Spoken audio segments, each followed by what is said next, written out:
उलझे,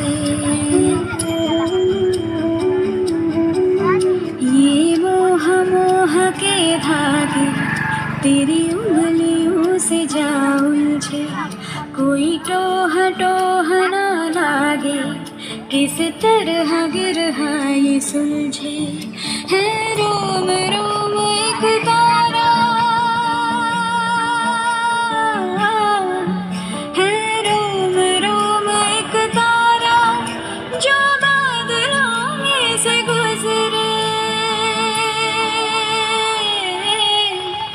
ये मोह मोह के धागे तेरी उंगलियों से जा उलझे। कोई टोह टोह ना लागे, किस तरह गिरहा ये सुलझे।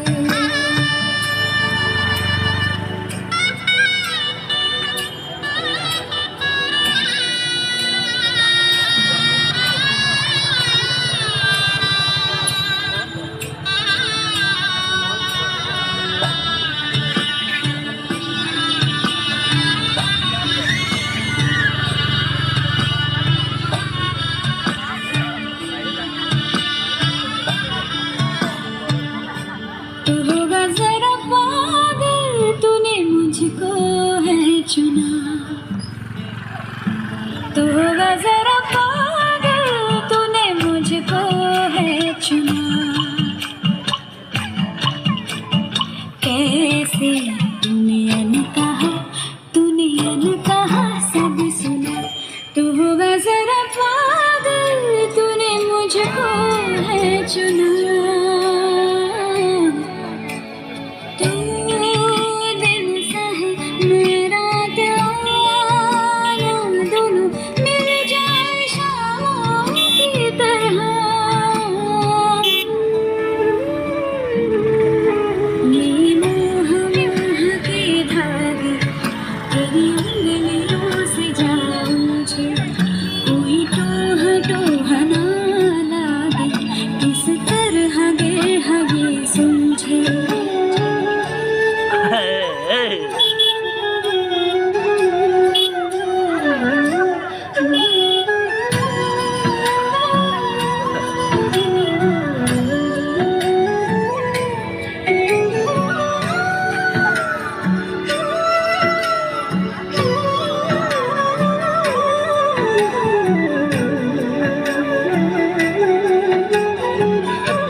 कि तेरी झूठी बातें मैं सारी मान लूं,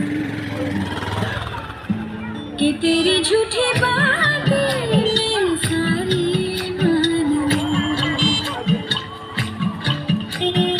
आँखों से तेरे सच सभी सब कुछ अभी जान लूं, कि तेरी झूठी बातें मैं सारी मान लूं।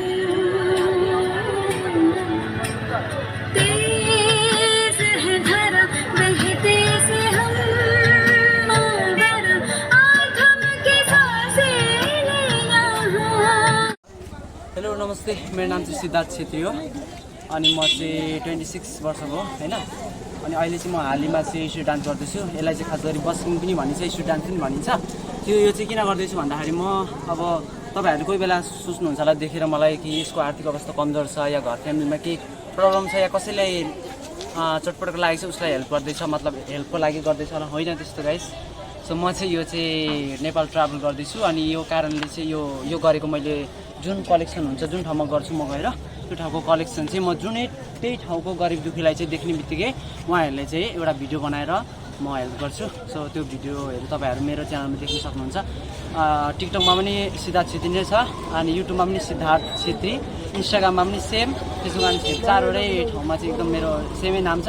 सो टिकटकमा चाहिँ भाइरल डान्स सिद्धार्थ भनेर सर्च गर्नुभयो भने तपाईँहरू डाइरेक्ट मेरो भिडियो आउनेछ। अनि यहाँ म अहिले चाहिँ हालैमा गोर्दा आएको छु।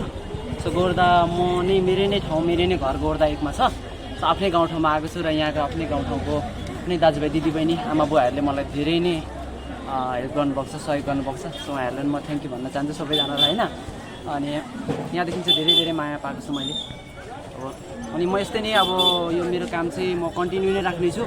अनि युट्युबमा पनि काम गर्दैछु जो टिकटक युट्युब इन्स्टाग्राम चाहिँ मोनिटाइज हुने बित्तिकै यो स्ट्रिट डान्स चाहिँ अलिकति कम गर्छु र म सिकाउनेतिर लाग्छु र यो जुन मैले डोनेट गर्ने च्यारिटीमा दिने हेल्पिङ गर्ने यो काम चाहिँ अझै म ठुलो बनाउँछु क्या र यो चाहिँ मेरो सानोदेखिको सपना थियो त्यतिखेर म सक्दिनँ थिएँ किनभने अहिले पनि सबैजनाले त नभनौँ होइन 99%ले पनि भन्नुहुन्न आफूले चाहेर पनि हेल्प गर्न सक्नुहुन्न किनभने उहाँहरूलाई नै हुँदैन सो मैले चाहिँ अहिले त्यतिको मेरो क्षमता चाहिँ छ कि म नाचेर बाहिर नाचेर गरिबदेखि हेल्प गर्न सक्छु सो म चाहिँ के भन्छु तपाईँहरूलाई पनि भने डान्स गर्नु हुँदैन कुनै काम गर्नुहुन्छ बिजनेस गर्नुहुन्छ जसले चाहिँ मतलब अब यस्तै माग्दैछ भने उहाँहरूलाई चाहिँ किन हेल्प गर्नु उहाँहरू त हात खुट्टा हुन्छ सो उनको खुट्टा हुँदैन हात हुँदैन बोल्नु सक्दैनन् एकदम धेरै बुढाबुढी लाचार उहाँहरूलाई चाहिँ हेल्प गर्नु होला तपाईँहरूले सक्नुहुन्छ भने अनि अनाथ ठाउँमा पनि अनाथ आश्रम हुन्छ होइन अनाथ आश्रम सो अनाथ आश्रममा पनि गएर तपाईँहरू हेल्प गर्न सक्नुहुनेछ